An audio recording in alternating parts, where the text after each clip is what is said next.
2TC is an achievement in Bloons Tower Defense 6 where you need to complete a CHIMPS game using only 2 towers. Today we're going to be doing this with the Glaive Lord and the Soviet Union bomb. I mean, they were the ones who invented the bomb itself, so that's why I just said that. Apologies.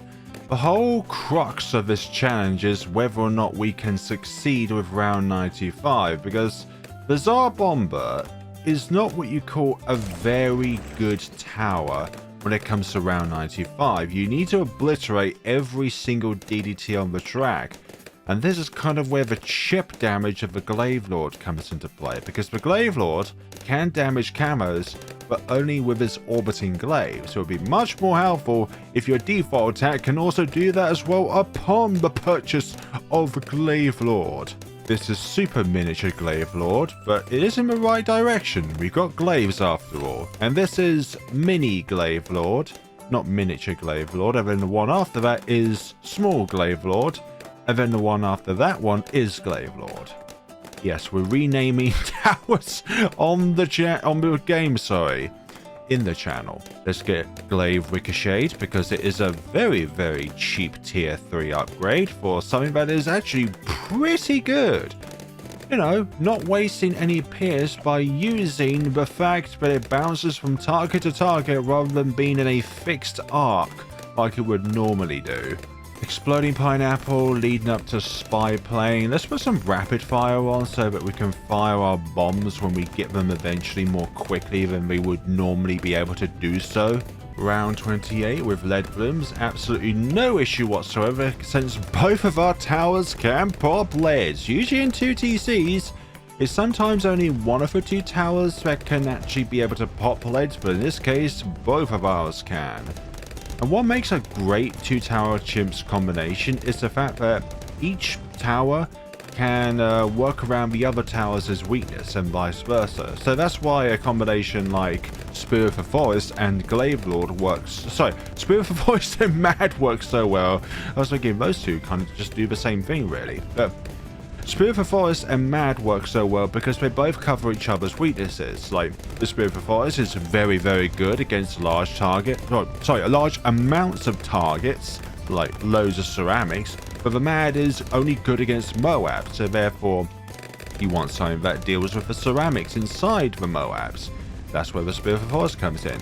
But then you want something to, for the Spirit of the Forest to be able to initially damage all of the huge Moabs, like the fortified COMG, which is where the Mad comes into play.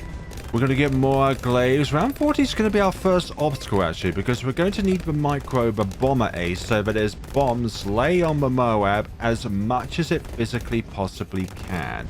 And some of these camo rounds within the 40s and the 50s will be a bit challenging as well, because we're not going to go with ground 0 first. We're going to go with Glaive Lord first and then ground 0. We need the Glaive Lord up and running as early as possible. So here is round 39 and the completion. No issues whatsoever because of the more glaives. It's so good actually. Okay, so round 40. Need to micro this thing quite a lot, and we're not landing any of our bombs at the moment because I suck with ace micro. And yes, we decided to change our skins so that throughout the March month, for the majority of the time, we're going to have ourselves a chocolatey time. But again, this goddamn... Oh no, that's not... Is it? Yeah, that's gonna do it just about. May need to put on the lots more darts just to get that. Possibly plus 6 more damage at the very most against the Moabs themselves, because the first 3 Moabs are gonna be a struggle. Once we get Glaive Lord, then it's pretty much game, set, and match until the 80s. Oh gosh, our biggest weakness, camo blacks. Oh, the bombs there at the very end. I don't want to face the yellow balloon on the screen, although the only upside to that one is that it would be a camo yellow rather than the regular yellow. If you're a common viewer on my channel, you know how much I love the yellow balloon. Regular ceramics, even fortified ceramics, not a problem whatsoever. But camo ceramics, now they're going to be a different ball game altogether. because pre-Glaive Lord, they're going to be a little bit of an issue to try and deal with because of our microing needs. Still, we're not going to get ground zero. We can afford it, but we don't want to because we want this. Round 49 is usually a round to view because of how difficult it can be, but thanks to our more glaives, it's just not going to be a thing. Look at all of them being shredded up. Right, round 50. More microing involved. The idea is so that you have your ace above the Moab as much as you physically possibly can, but because of the map layout and how much I suck with ace micros, honestly, I dislike doing it, but I like watching others who are very good at doing it. There's a big difference between the two things going on there, and we just about did it. Lovely. So we only need 3 more K now until the beautiful Glaive Lord is coming out. And when I say beautiful, I mean not a very good one for the actual balloons themselves. They're all going to quiver in fear. Well, everything aside from, let's say, the fortified DETs, for example, which is where our Tsar Bomba is going to come into. Oh, that one pops sooner, actually, which is nice. Oh, don't let that loose red one go away. Thank you very much. Oh, no. This round, a bunch of fortified, sorry, not a bunch of fortified, a bunch of camo ceramics. Please let that blue one pop by default. This is going to be very tricky. Yeah, I suck with with ace micro. Ideally, I want the plane to always be around here just so that I'm always able to lay bombs where the most amount of balloons will be at any given point in time. But it's still this goddamn camo issue. The other half around is not going to be an issue, but it's just this camo property.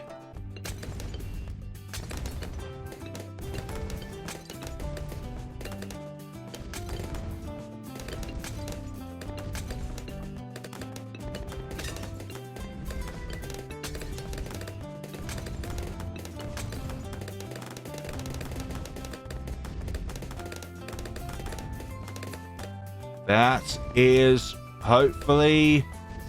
Please pop it, you stupid ace! Oh, thank you! Do not want to do that again! I'd rather do this kind of micro, to be honest, because I do not like doing ace micro, to be honest. As I said earlier, I enjoy people who are able to do it like on a professional level, but not me. I can't do it to save my own skin, for goodness sakes. It's like there's a difference between enjoying something and enjoying doing something, and when it comes to this particular thing, I dislike doing it, but as a watching standpoint, I can watch it. And now that we don't have the money, like we could have had it right now, but no, I had to get lots more darts to circumvent the stupid black camo issues. Okay, that first one is not popping regardless of what I do, and oh, we can afford it. Lovely. That's a huge sigh of relief for me. I'm glad that round completed because I don't want to do that again. Sometimes my frustration is just literally on the spot, but then later on I'm like, yeah, it's not really that deep. But in the moment, it was deep. Definitely deep. Now that we have the Glaive Lord, our next financial project will be the Ground Zero. And then after that, the Tsar Bomba. But seriously, round 51 was so annoying. I think where I have my ace is not the best spot, like having it over here would have been better, but I'm honestly fearing round 95 and our need of having this so that it does as much chip damage to DDTs as much as it possibly can. Round 60, not an issue whatsoever. We have our Easter eggs that were ready here. There's no like Easter egg related or... But again, we do have a Pinata Bad, which is probably the closest skin we can get. But with the ZOMG and the DT, there's not really anything for them, to be honest, when it comes to skins related to Spring. We've got the Neon DDT up and running. Round 63 is not going to be a spectacle whatsoever to watch and suffer, because there's no suffering when you have the Glaive Lord against ceramics. Time for ground zero as we make our way into a mid-game of, well, this game.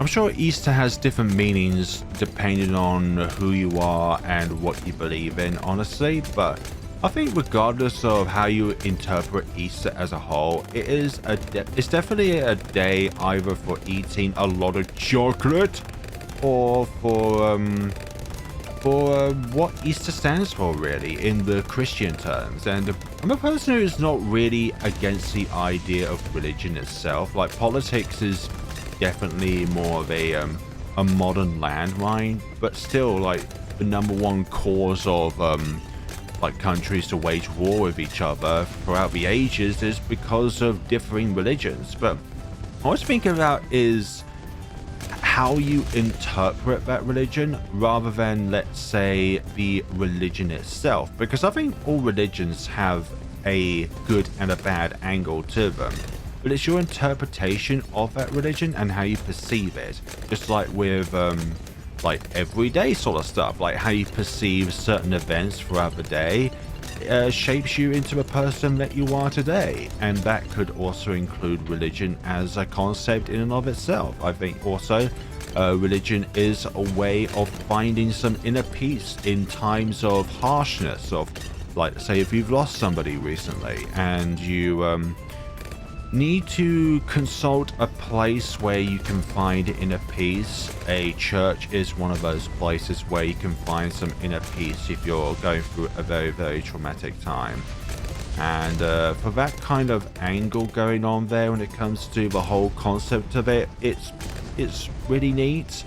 But when it comes to interfering with, like, worldly stuff and the things that are going on throughout the world right now, I'm always have been a person of seeing is believing, and if I see something happen in front of me, biologically, chemistry, physics, you know the shtick, I'm more of a person that goes into that sort of angle when it comes to the extremities of things. Because think about it, our existence as a whole in the universe is just really, really bizarre. Like, a series of events have led so that we have a planet in which we originate from, we live on, we thrive / discriminate, and there's so many different things that could have happened throughout the universe where our existence would not be possible. We got the Tsar Bomba now. And obviously this right here could be a catalyst towards humanity's demise, which is a huge ass bomb in a way. And that's just a really morbid thing to think about, really. It's like, they say that World War III will be fought with nuclear weapons and World War IV will be fought with sticks and stones. So in order to degrade that much, humanity has to somehow end its own existence in some ways in order to claw its way back up to the point where it's able to actually discover new tech and stuff like that. New ways of doing things. Stuff that we have invented, seen, trialed and tested and trialed. But some things, like, were discovered not on purpose but on accident. I heard actually that gunpowder was discovered on accident, by accident.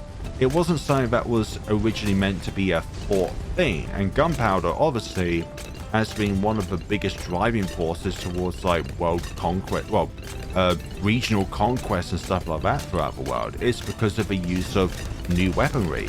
Once you get a hold of new weaponry, then you've got a bigger advantage against your adversaries when it comes to being able to lay siege. And with the continuous sound of the grasshopper in my ears because of my tinnitus at the moment, which is still something that I need to see the doctor about, because that is something that I'm going to get in the next week or time. As of the time of this recording on the Thursday, I couldn't do Wednesday, which was the original date in which the doctors gave me in order to see them, but unfortunately I work all day on Wednesdays. I work an 8 till 4 shift on Wednesdays.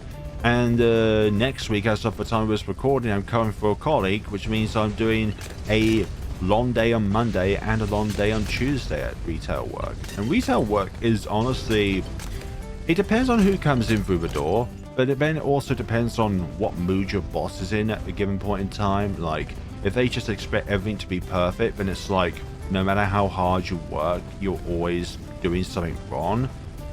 And it's like, the only thing that I can really do at the end of the day is just do the absolute best that I can, regardless of or not if one of my bosses has an insidious set of expectations at the end of the day. But you can't please everyone. But when it comes to like one of your bosses at work, those are one of the people that you don't want to get on their bad side, because they control if you get your money at the end of the month or not. Anyways, ZOMGs go down like that. Round 90, round 93, round 99, they're going to be good to deal with rounds because we can just use Tsar Bomba ability. But round 95, there's just too many DDTs to try and deal with when it comes to the aspect of the ability itself. We need the ability to go through these rounds here. So let's see, round 90. This is going to be an experiment in and of itself. Can we do it without the Tsar Bomba? Or do we need the Tsar Bomba? Because the popology states that the damage type of the Tsar Bomba's bombs is normal. So the explosions themselves do not count as an explosive, but is a normal type of damage. Just watch as like another update comes about in the future where the bombs that it lays down, not the ability, but the actual bombs that it lays down, are changed to the explosive type because Ninja Kiwi decides that they continue wanting to nuke the normal damage type for other benefits for a tower, which is good for 2 megapops, but not so good for 2 tower chimps. Like, we had the opportunity to get the biggest one and Ultra Boost, like the first ever, the biggest one to DC. And because Ninja Kiwi has changed it, so not only the big ones changed to explosion, but the biggest one is as well. It was not put in the patch notes, but it's definitely a thing that exists. Test out for yourselves. It used to be the normal, but now only the shockwave is normal, which is not a good source of damage against DDTs. We need to save the Tsar Bomba for round 95, which is why we're not using it on this round. Yeah, with the ZOG and DDTs, I couldn't think of anything chocolatey or candy related, so I just like think of what could they be stored in? Just these futuristic behemoths.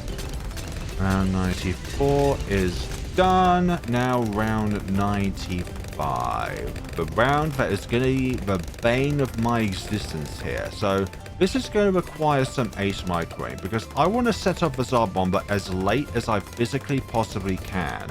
But in order to do that, we need to destroy not just the DDTs themselves, but the ceramic layers of the first few DDTs that are on the track. But it looks like to me that's not going to be a possibility.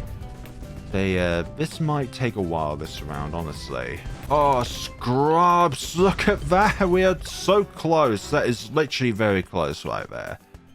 I really need the Tsar Bomba to be around this area here so we do as much damage as possible, but that's not going to be a thing now, is it? I really wish I can pop these as late as possible, but I can't. Oh, the joys of ace microing. No. Oh, it's leaking through and it won't plant bombs over here.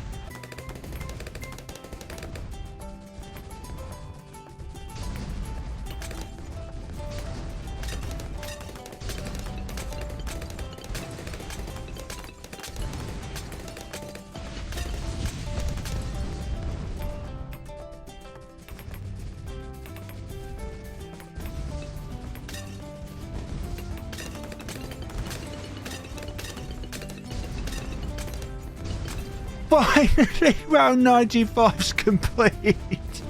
I'm so happy about that. Oh gosh, I'm glad to see another set of balloons I can pop. And now the Glaive Lord is finally back and being very good. Oh, I'm so happy about that. Okay, round 100 is the only big obstacle next, but still round 98 is going to be bit tricky. I need to time the Tsar Bomba ability right so that we can use it properly for round 99 because I need it for the fortified DDTs. Okay, round 97. We can freely use these on this round. I think we need about 2 usages of it, or maybe just even 1 because the Glaive Lord can do the majority of the damage then and there. Oh, I'm just so happy to get for round 95. Oh, feels like 3/4 of the entire video file that I have is just going to be failures of round 95. Stupid round. Oh, Christ, yeah, round 9. Oh, we managed to get through that first CMG properly, but there's still the second one. Don't need to contest Pierce with it, though. Then again, no. Oh. So we may need to use a second one, but then we open ourselves up to not having the ability for round 98. Oh, thank goodness it didn't pop it. Thank goodness. I was so scared of that. If it instantly popped it, we wouldn't have a Tsar Bomba for round 98. So I'm so glad that the second Tsar Bomba usage on round 97 did not instantly wipe out the DMGs there. Heavily damaged them, but not instantly wipe them out. If you did that, round 98, I'm sure, would it be possible, but then round 99 would be impossible. Here we go, there's the last few. I'm much more confident now because of the second Tsar Bomba usage there, but still, can we get through this round, please? I don't want to redo this round. Oh.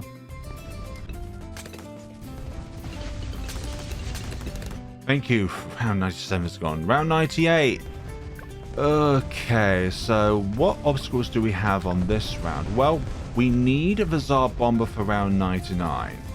But if we don't try and deal with enough of these fortified BFBs to begin with, then we're going to have a Pierce issue on our hands here when it comes to the remaining balloons, because obviously there's so much Pierce to try and compensate for this round. We're not using a second Tsar Bomba. We need it for round 99. If we don't preserve it for round 99, then we can't use it for round 99. Okay, that should be round. Should be. There we go, round 99. Here we are. I have an idea for round 100. It's going to take a little bit of time. 2, 3, 4, 5, 6, 7, 8, 9, 10. Oh, it's 9. Okay, my bad. I thought there was 10 for some odd reason.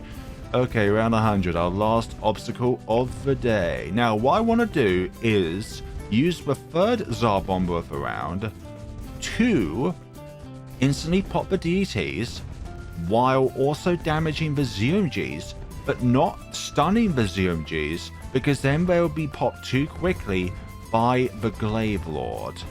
I know this sounds really complicated and all that jazz, but hopefully it should make sense. I don't want to stun the ZMGs inside because of the fact that then their travel speed will be significantly increased once they get down to, let's say, BFB and Moab. And we really need a fourth usage of the Tsar Bomba throughout the round. So that's kind of why I'm a little bit tense right now. But we are on the home straight. This is the last obstacle, the BAD. It smells bad, it looks bad, it is bad, and it'll pop, well, it'll pop like a piñata. Since we're going for the food vibe here with some futuristic means of storing food with the neon and the steampunk, why am I making that conclusion? I don't know. I'm just trying to get through the scenario, for goodness sakes. And if this has managed to be done correctly, then this will be the third installment of this 2TC. The first two have been on Logan Resort, now hopefully on Cubism as well. So we're coming up to the third usage of the Tsar Bomba here. I know I'm doing this on slow speed, but I really want to time this. I need to time this.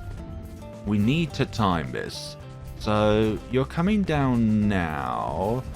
Let's see. Can we do it like so? Yes! Okay. This might be an issue on our hands here because they're now too close to that. So it usually takes about 2 Tsar Bomba usages to take down the ZOGs. Okay, so that's kind of good. Oh, that's not good. Don't turn them to... The one time I don't want them to downscale is when they're like this. Come on now. Can we do this first time around 100? We're so close to our Tsar Bomba usage. And there it is. So that is, folks, the Glaive Lord Tsar Bomba 2TC on Cubism. I'm just going to do a quick screenshot right there. And let's see. 409,000 with the Tsar Bomba. And 1.6 million with the Glaive Lord. Goodness sakes, yeah. Round 95 was the biggest butt of a bane in this entire run.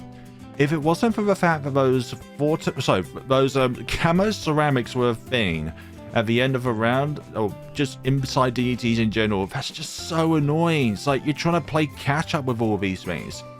And for the fact that the fortified Moabs on the screen, it means that they have a harder time, the orbiting glaives, to be able to actually damage and destroy the DDT layer of them, so that then the Tsar Bomba can hopefully finish them off. Thank you all so much for watching. This has been a 1.5 hour recording session, and thank goodness the code can be shared. Thank you all so much for watching, and take care of yourselves, everybody.